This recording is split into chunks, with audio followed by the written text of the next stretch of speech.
Let's talk about One Nation, because they are barnstorming the polls across the country. It's not just, people angry in Victoria with a terrible Labor government that'll go to the polls in November.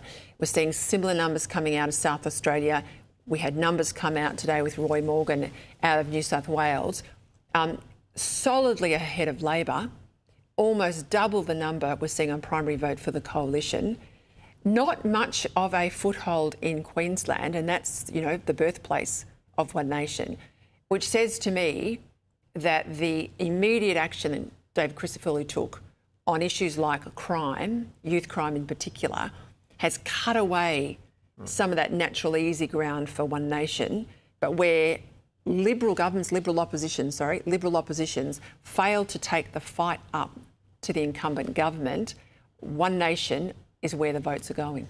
Yeah, and of course the Crisafulli government can do things in government that you can't do in opposition. So you can actually have a demonstration effect, and that they're doing a good job, obviously, in Queensland.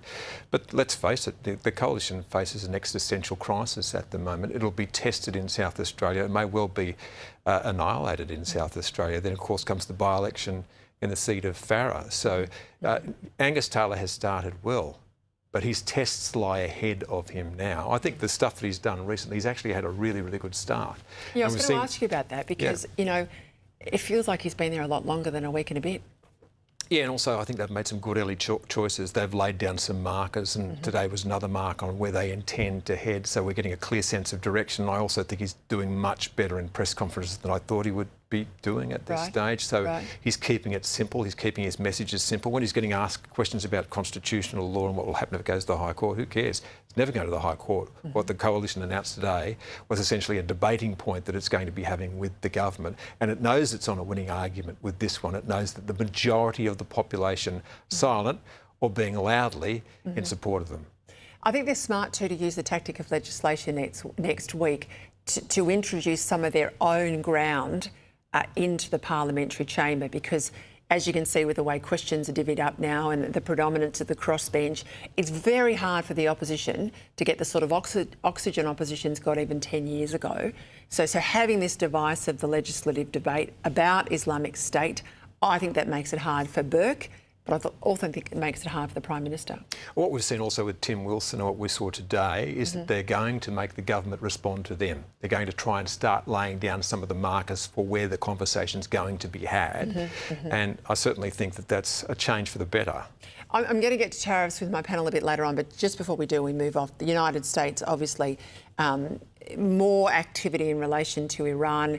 There's a lot of reports out that people have started to take to the streets again in Iran, and obviously we've seen battle groups and other sort of military assets move into the region. Where's this headed, Chris? Well, you don't move that kind of assets, those sorts of assets into place without intending to use them. And I'm pretty sure that Donald Trump intends to use them. I'm sure that the Israeli government's pushing them to use them. Now the question is how and how big a strike might come. Are they just going to intimidate them to try and get some sort of backing down on their nuclear program? You assume that Benjamin Netanyahu is saying to Donald Trump, you cannot trust anything that they say, so Israel will not accept anything by the way of bargaining this away. They may well be thinking that if they strike hard enough and high enough, that the people might take to the streets.